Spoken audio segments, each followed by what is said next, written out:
Saludos a todas y a todos. Estamos dando inicio a un nuevo Rueda de Prensa Sur.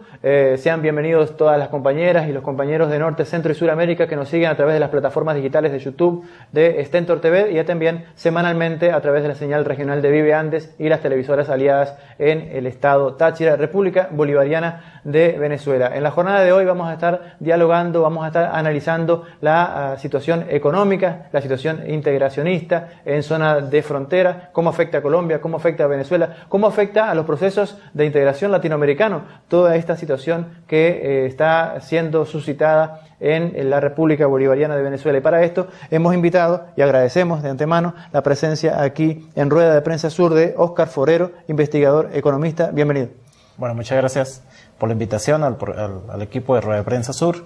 De verdad pues me place estar aquí por este tema que se encuentra tan en boga como es la situación fronteriza, el tema económico, y más ahora que se habla de un proceso de recuperación de nuestra economía, tomando en base lo que es el cierre temporal de frontera que se ha anunciado. Quiero agradecerle a ustedes por estos espacios. Sobre el cierre temporal de fronteras, sobre el estado de excepción, sobre inclusive la toma del discurso venezolano por parte de la canciller de Colombia, donde se habla de la construcción de una nueva frontera. ¿En qué afecta positiva o negativamente la construcción de esta nueva frontera para la consolidación de un proceso económico soberano como el que plantea Venezuela? Para iniciar en 1 minuto y medio, ¿cómo podemos definir eso? Fíjate, la creación de una nueva frontera es sumamente necesaria. Nosotros para crear una nueva frontera tenemos que trascender la cultura o lo común de aquella frontera que tiene que ver con una frontera que simplemente es vista por los gobiernos, históricamente ha sido así, por los gobiernos como ciudadanos de segunda clase.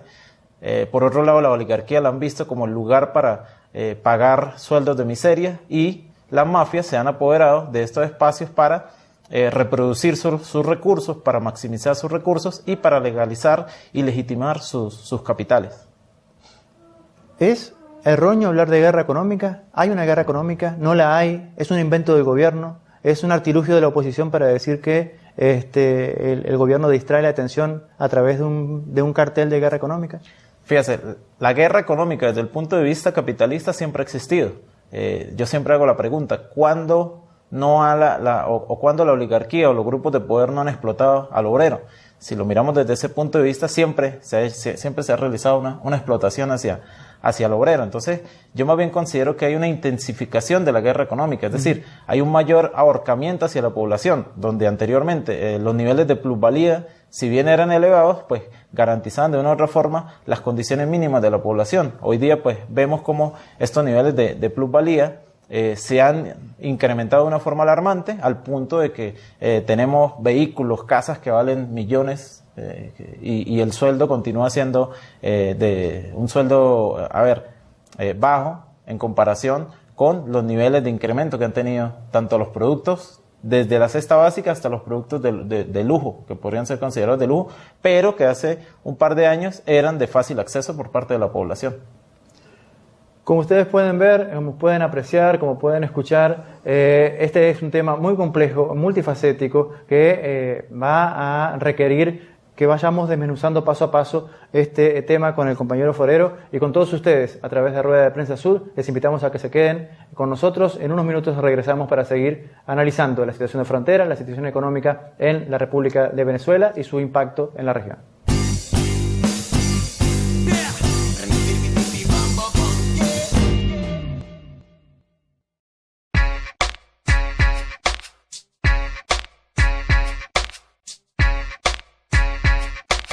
Volvemos a Rueda de Prensa Sur. Estamos dialogando sobre fronteras, estamos dialogando sobre economía, analizando sobre las diferentes vertientes que este tema multifacético encierra de por sí. Y estamos grabando este programa, estamos analizando esta propuesta dentro de un estado de excepción.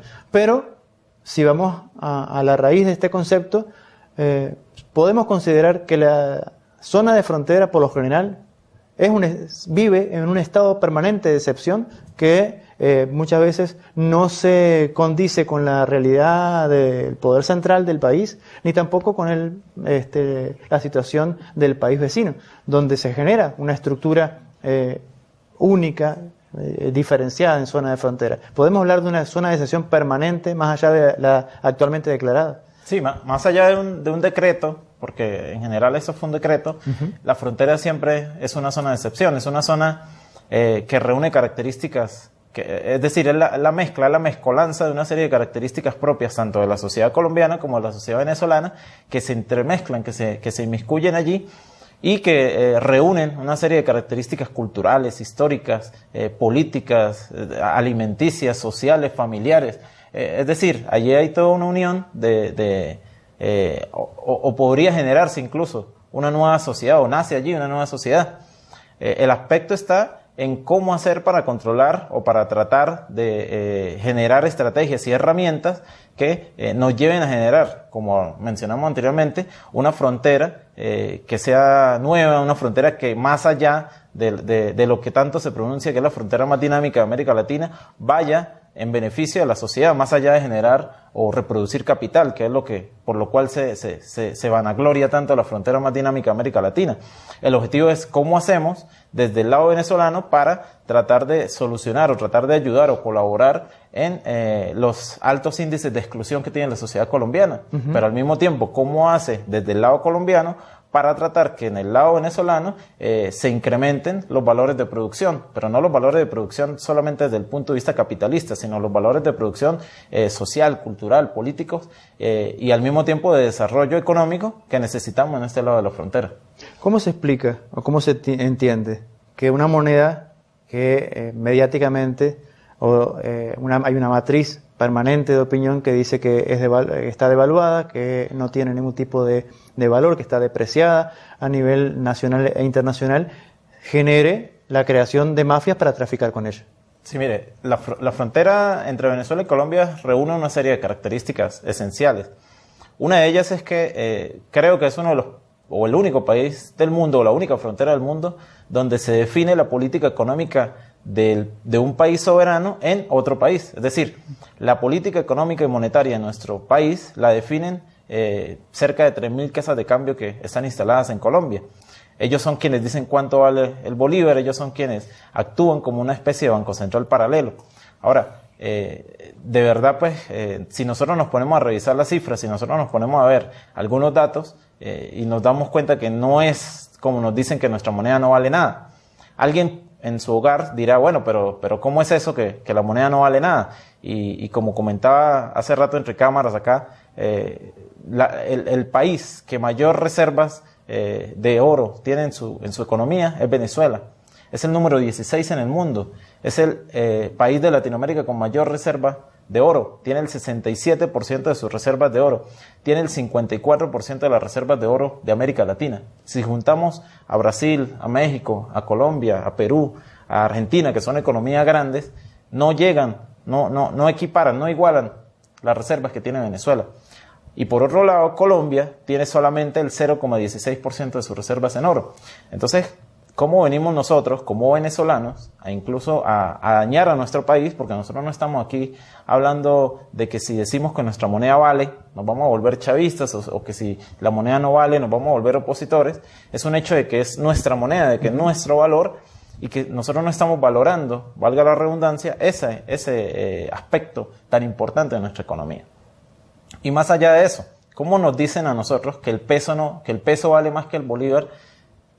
Primero tomando en cuenta ese factor que le acabo de decir, pero si nosotros tomamos en cuenta las reservas que nosotros tenemos de petróleo, de gas, de coltán, de bauxita, de una serie de minerales de tierras raras que incluso se encuentran en el macizo guyanés, ¿cómo van a decirnos que nuestra moneda no vale si nosotros tenemos semejante reserva, semejante garantía de que el dinero nuestro, de que lo que nosotros producimos sí tiene un valor?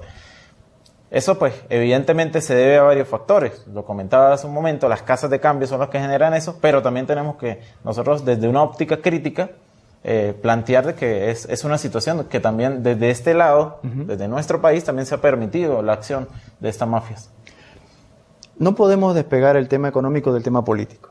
Y no podemos despegar el tema económico del tema político del conflicto interno colombiano y de los juegos de poder, inclusive hasta maquiavélicos que se presentan allí. Comento esto porque dentro de esta lógica perversa que se ha presentado en los últimos años entre Venezuela y Colombia está la confrontación entre Santos y Uribe.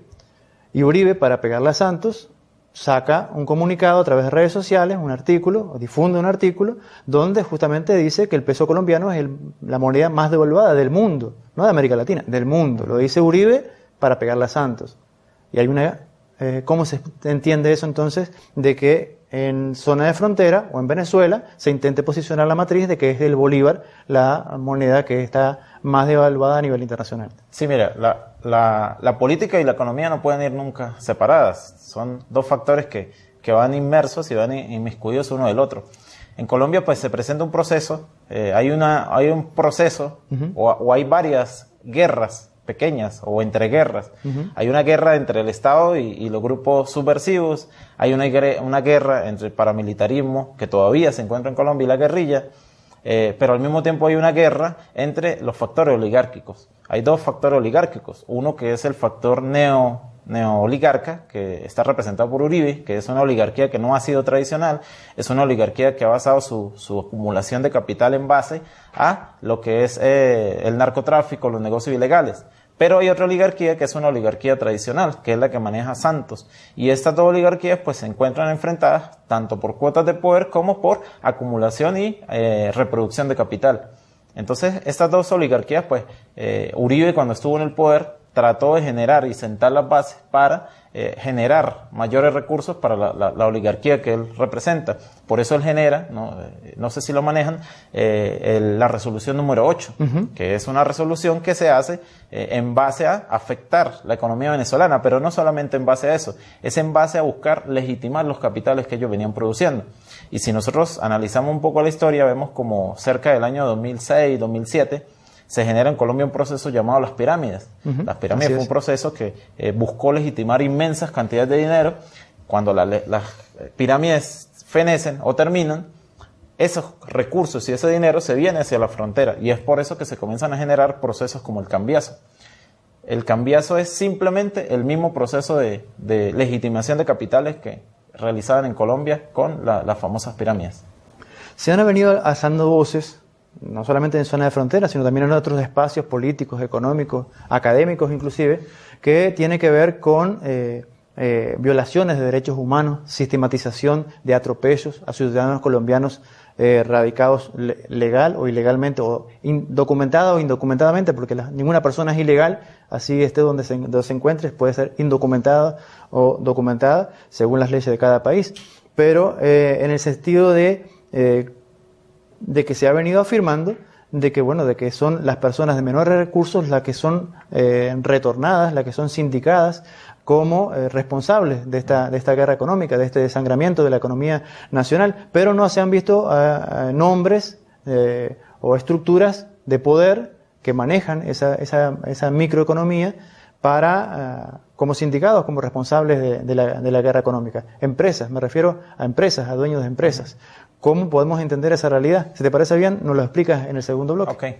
Volvemos en unos minutos para seguir profundizando lo que tiene que ver con esta guerra económica. ¿Existe? ¿No existe? ¿Es una ficción del gobierno? ¿Es un artilugio de la oposición para consolidar una dialéctica de distracción en base a potencialidades políticas? Vamos a seguir analizándolo en Rueda de Prensa Sur en unos minutos.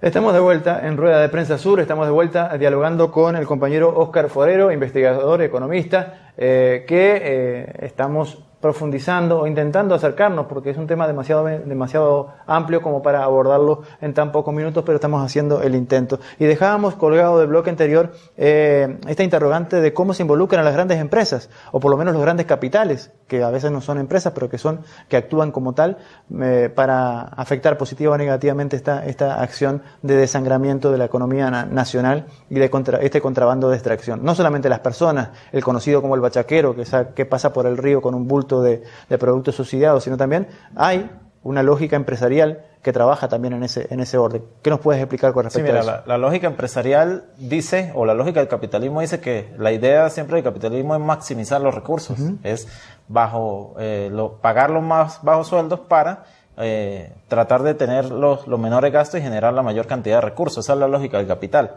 Pero desde el punto de vista venezolano o desde la acción que ocurre en este momento en la economía venezolana, nosotros podemos ver simplemente que las empresas, muchas de las empresas, gran cantidad de empresas, se están prestando para hacer este proceso de guerra económica o este proceso de intensificación de la guerra económica. Ellos, para darle algunas cifras, algunos datos simples, se trata de hacer ver que el problema del contrabando es solamente de las personas. Es decir, yo tengo un bolso, cruzo la frontera y yo soy parte de ese problema y está bien, así lo puede ser, pero ¿quiénes son los que generan la mayor cantidad de los recursos que se van hacia Colombia? Simplemente son las empresas. Hay empresas como la Colgate-Palmolive que se encuentran incluidas dentro de este proceso. El compañero Juan Carlos Thanos, miembro de Colombiana y Colombianos por la Paz, él plantea, y él tiene incluso pruebas sobre ese proceso, de cómo la Colgate-Palmolive empaca, produce la crema que todos conocemos, que todos tienen en su hogar, la crema Colgate, y la pasan hacia Colombia. Una vez que llega hacia Colombia, la llevan a Yumbo, que es una localidad del Valle del Cauca, y allá en Valle del Cauca le colocan la cajita roja que dice, la caja dice hecho en Cali Jumbo, pero el producto, si ustedes lo revisan por dentro, va a decir hecho en Venezuela. Entonces, ¿qué nos quiere decir esto? Que hay una serie de productos que están siendo realizados acá en Venezuela en una especie de maquila, realizados acá en Venezuela, pasan la frontera por diferentes medios, porque no es solamente por los puentes que pasan por las trochas, pasan incluso por las vías marítimas, por el puerto de Puerto Cabello. Uno de los informes, para que tengan incluso información, uno de los informes que hace el Ministerio de Industria en Colombia dice que buena parte del contrabando llega por el puerto de Barranquilla. Y ese puerto de Barranquilla se conecta con el puerto de Puerto Cabello. Entonces, contrabando en masa, que es el que verdaderamente perjudica y afecta a la población, ese contrabando lo ejecutan buena parte de las empresas. También les comentaba yo que, por ejemplo, las empresas que producen jeans en Ureña, en la ciudad de Ureña, buena parte de ellas ni siquiera aparecen, ni siquiera están registradas en ningún sitio. Y esto lo digo con conocimiento de causa. Ni siquiera aparecen registradas en ningún sitio. ¿Por qué? Porque se encargan de producir en Venezuela, pagar servicios baratos, pagar luz barata, pagar sueldos baratos. Simplemente se llevan el producto hacia Colombia, lo etiquetan en Colombia y nos lo vuelven a traer como un producto hecho en Colombia, que incluso mucha gente o mucha población nuestra dice que un producto hecho en Colombia es de calidad, pero lo que no saben es que el producto fue realmente fabricado en Venezuela. El expresidente Mujica hablaba sobre el tema del detrimento o de la avanzada del detrimento de las soberanías nacionales para establecer un gobierno económico mundial. Esta máxima que estamos viviendo, esta práctica que estamos viviendo aquí en zona de frontera, sin querer minimizar el problema ni maximizar la cuestión, ¿estaría dentro de esa lógica? Hay un comportamiento, hay una tendencia a generar TLC. Eso no lo podemos negar. Se ha generado TLC. Colombia tiene cerca de 10, 12 TLC con diferentes países del mundo.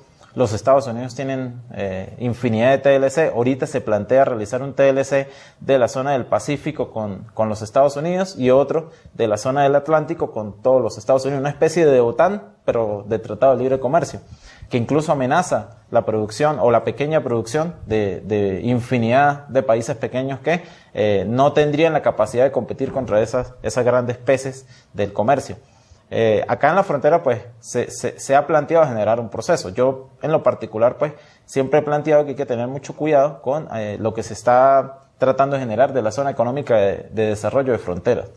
¿Por qué? Porque la zona económica de desarrollo de fronteras tiene que ser visto desde la óptica revolucionaria, de la óptica socialista. La zona económica de frontera no puede ser un espacio que venga a generarse como un Estado dentro del Estado, donde no se respeten las normas, donde no se respeten las leyes, donde vengan las transnacionales a producir. Y eso suena muchas veces bonito, que vengan las transnacionales a producir, pero ¿a costa de qué? ¿A raíz de qué explotación? Y yo creo que el caso más significativo lo podemos ver en países como Malasia, donde grandes transnacionales están instaladas allí, pero pagan sueldos de miseria, incluso tienen casi que presa a la gente dentro de sus empresas. hay niños trabajando entre esas empresas y no tienen ningún tipo de estabilidad social. Entonces hay que tener mucho cuidado en la generación de esas políticas desde el lado venezolano. Entendemos que desde el lado colombiano su política, ¿cuál es? El neoliberalismo. Su política va a ser aperturar los mercados porque para ellos, me refiero a su oligarquía, es rentable que vengan una serie de empresas para generar alianzas que les ayuden a maximizar sus ingresos. Ya en esta recta final de esta rueda de prensa sur, sobre este tema tan complejo que es la economía en zona de frontera y que es la economía en zona de frontera apuntando a la integración, hemos venido hablando, nos ha venido comentando sobre el tema de los diferentes síntomas o factores que afectan positiva y negativamente a estas realidades colombo-venezolanas. Ahora, ¿cuáles serían las salidas? Porque ahora nos encontramos con una frontera cerrada, con un proyecto de zona económica especial en desarrollo ya hace varios meses, pero con un proceso de construcción de una nueva lógica de frontera. ¿Cuáles serían las alternativas que tiene Venezuela, que tiene Colombia, para realmente efectivizar esta relación sana de frontera que nos permita una convivencia pacífica en todos los sentidos? Sí, mira, más allá de la situación que se viene presentando en estos momentos, la gente siempre pregunta eso, ¿cuál es la solución? Yo siempre parto que la solución está por, primero que todo, generar una única tasa de cambio. Nosotros no podemos seguir teniendo un desorden de 3 tasas de cambio, la CIMADI, el CENCOEX y el CICAT, y aparte, si a eso le sumamos el paralelo, lo que le llaman el dólar paralelo. Pero al mismo tiempo Colombia tampoco puede seguir teniendo esas casas de cambio que se encuentran casi que autónomas, casi que ellas dicen qué hacer, independientes de la política económica colombiana. Sumado a eso, pues es necesario pues que desde el punto de vista tanto colombiano como venezolano bajemos un poco la tónica que se está tratando de generar en estos últimos momentos de lo que es generar el anticolombianismo y el antivenezolanismo. Tanto desde el lado colombiano se promueve el antivenezolanismo. Aquí en Venezuela, pues la gente de una u otra forma aprecia o ve los medios colombianos y observa lo que está pasando allá. Cómo se dice o cómo se trata de culpar al venezolano de lo que está ocurriendo. Pero desde el lado venezolano también vemos algunas tendencias que tienden a ir hacia marcar como culpables de todo lo que ocurre colombiano. Entonces yo creo que tenemos que romper ese discurso que incluso se ha inmiscuido dentro de nuestra política. Al mismo tiempo de ello, pues, mientras que Colombia siga teniendo niveles de exclusión tan elevados, mientras que Colombia siga siendo el séptimo, octavo país más desigual del mundo, pues, lamentablemente, infinidad de personas del vecino país se vendrán a buscar una mejor calidad de vida. Eso no lo dice nadie, eso no lo van a decir nunca Caracol, pero la realidad nos dice eso. Y así se cierre la frontera, así se haga un muro, así se haga lo que sea, igual seguirán pasando ciudadanos hacia este lado del país, del territorio. Pero de igual forma, mientras que nosotros no generemos o no tratemos de recuperar nuestra economía, neutralizando y bloqueando las casas de cambio en Colombia, es muy difícil que el contrabando deje de ser un negocio rentable. Entonces, ¿qué es lo que yo opino? Y para cerrar esto, lo planteo. ¿Qué es lo que yo opino? Que desde mi punto de vista la solución parte por una política económica, monetaria, que sea bastante eficiente en el sentido de recuperar realmente el valor de nuestra moneda. El valor de nuestra moneda nunca se va a recuperar cerrando una frontera. Ojo, eso es una política soberana de Venezuela y Venezuela fue soberano en tomar esa decisión. Pero no vamos a recuperar así nuestro valor de la moneda. Nuestro valor de la moneda se recupera, como lo planteé anteriormente, desde una óptica de una política monetaria que realmente haga defender que nuestras reservas de oro, que nuestro petróleo, que nuestra economía en realidad tiene una moneda que es fuerte. Sin lugar a dudas, no va a ser solamente con una medida que se va a solucionar toda esta gama de problemas que se ha venido presentando en la frontera, porque también hay una gama de potencialidades que tenemos que desarrollar, que a veces son minimizadas por las urgencias, los problemas urgentes y conjunturales que se presentan y que se transforman en estructurales y que se han venido consolidando en los últimos años en zona de frontera. Tenemos que agradecer a Óscar Forero. Obviamente que el tiempo ha quedado sumamente corto. Agradecer también a Jaureguina Televisión por también repasar estos contenidos a sus usuarios y a sus usuarias, a Vive Andes, y obviamente invitarles a que nos sigan a través de las redes sociales, a través de la plataforma digital de Stentor TV en YouTube, para poder seguir profundizando en este tema y en otros temas que a través de la producción de Stentor TV y de Rueda de Prensa Sur le sugerimos para todas y todos y seguir analizando esta realidad venezolana y latinoamericana. Les habló Víctor Rodríguez, será hasta una próxima oportunidad.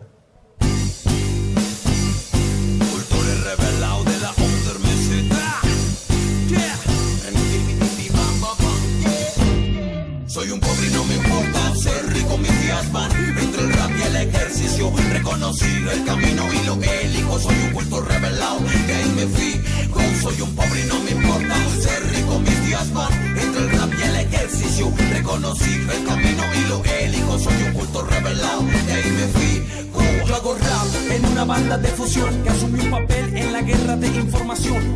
De cuarta generación, como la quieran llamar, somos la revolución en producción de canción. Los sábados siempre activo en caspas, volver timón.